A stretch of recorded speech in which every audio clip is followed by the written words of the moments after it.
Díomh Glare.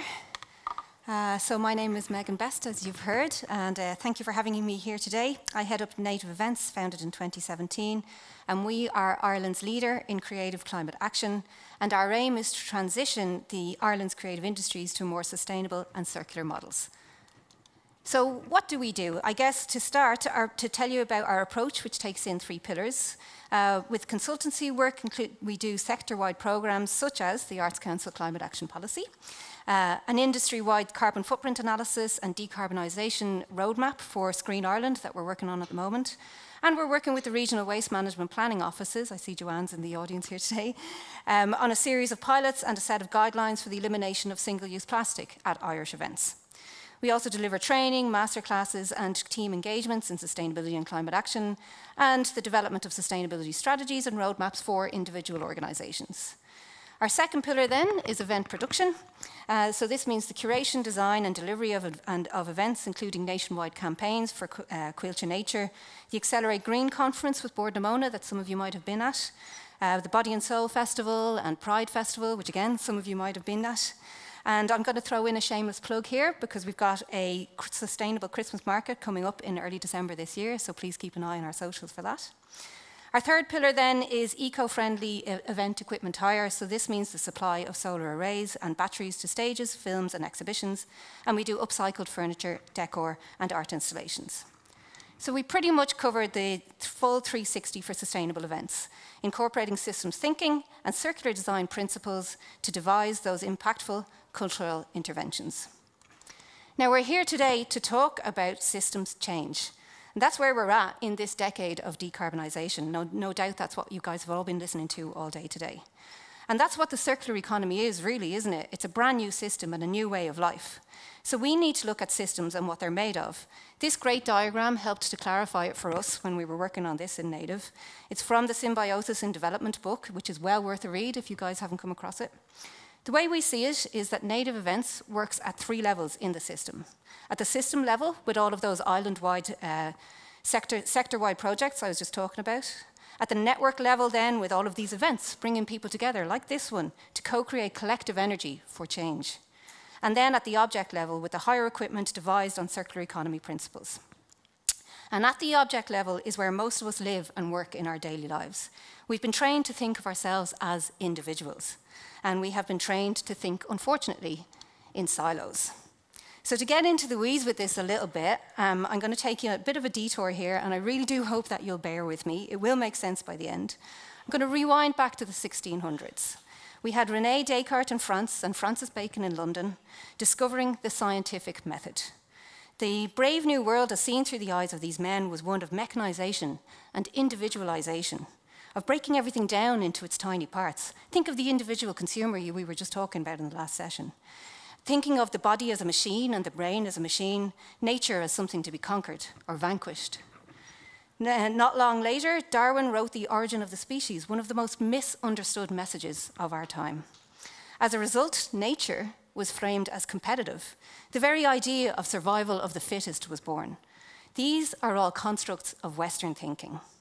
You only need to watch any nature program nowadays with a critical eye to reveal this. They are full of drama and competition, stories of these individual species battling it out for survival.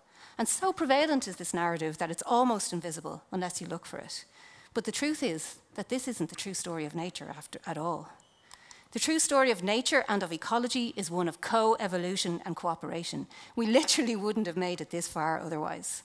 Very rarely do our nature programs show and explore the vast array of niches, relationships, and interdependencies that make up the habitats and ecosystems of our world. And I think that this is where we need to start when we're thinking about the circular economy, through that lens of cooperation and collaboration. The gobies and their friends, the pistol shrimp, are a fantastic example of this. They live in a symbiotic relationship. The shrimps dig burrows on the seafloor, which they'll sometimes share with a goby. Outside the burrow, the pairs stay close together, with the shrimp maintaining physical contact with his antennae on the fish. When the goby spots a potential predator, it uses chemical cues and bolts for cover in the shared burrow. The shrimp relies on these cues to know when it needs to hide too. So when the goby is active, it signals to the shrimp that it's safe to be outside the burrow. This is a great example of a mutually beneficial relationship. And symbiosis is now recognized as a central driver of evolution across the entire tree of life, including, for example, bacterial endosymbionts that provide insects with vital nutrients, and the mitochondria that power our own cells. So if we are moving to a new stage of evolution, if we are pushing for a new paradigm, for a systems change to the circular economy, then we need to start thinking about learnings from nature being cooperation, collaboration, and symbiosis. So back to our levels of systems, another lovely diagram here from our friends over at Symbiosis in Development, and taking a look at the network level. And this is what I want to focus on for the remainder of today's presentation. See, at the network level is where the magic happens, isn't with the individuals or the objects. And the network itself isn't a thing in and of itself, but the magic is in the connections. The strength of these connections is where the energy comes from, and where the resilience comes from, particularly when a system is poised for change.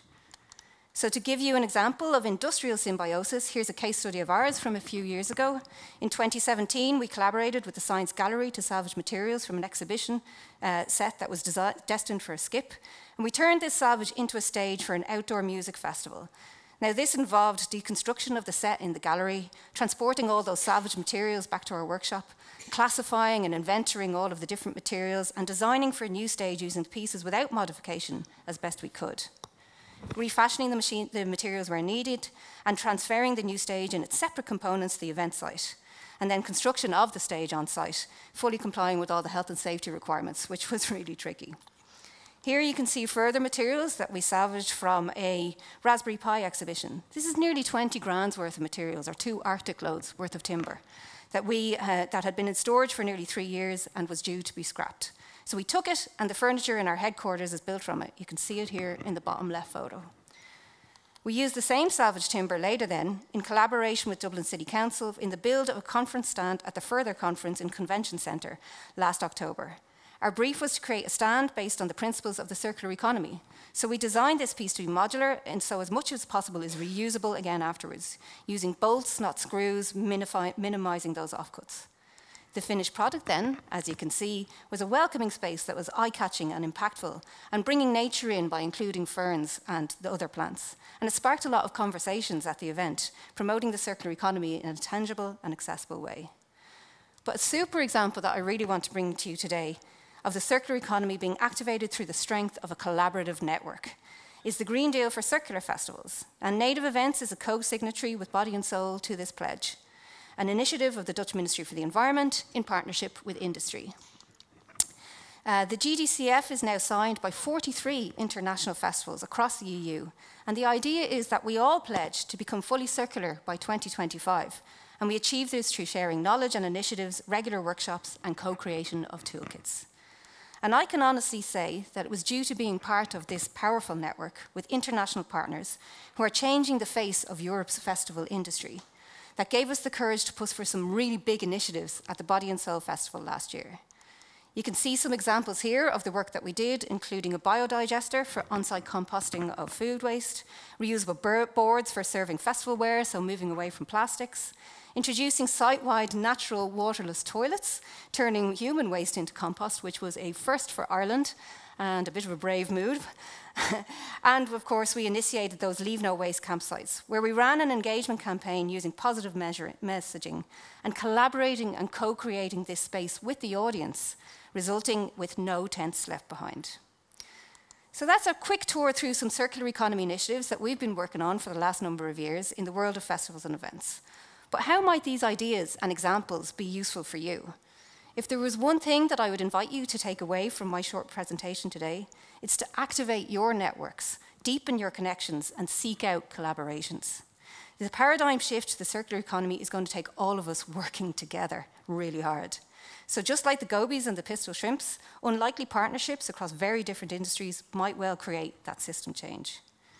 At Native, we're really lucky to really believe in what we're doing, because we believe that the creative industries and the cultural sector are the ideal vehicle to socialize the norms of the circular economy. It's that question really, is it the consumer, is it the policy? It's the culture, and influencing culture is what we do. Inspiring imaginations in the great decarbonization is exactly why we do what we do. So that's all I've got, folks. If you have an idea for a collaboration or would like to get in touch, please do reach out. Our contact details are here. And Gura Mila Malgi.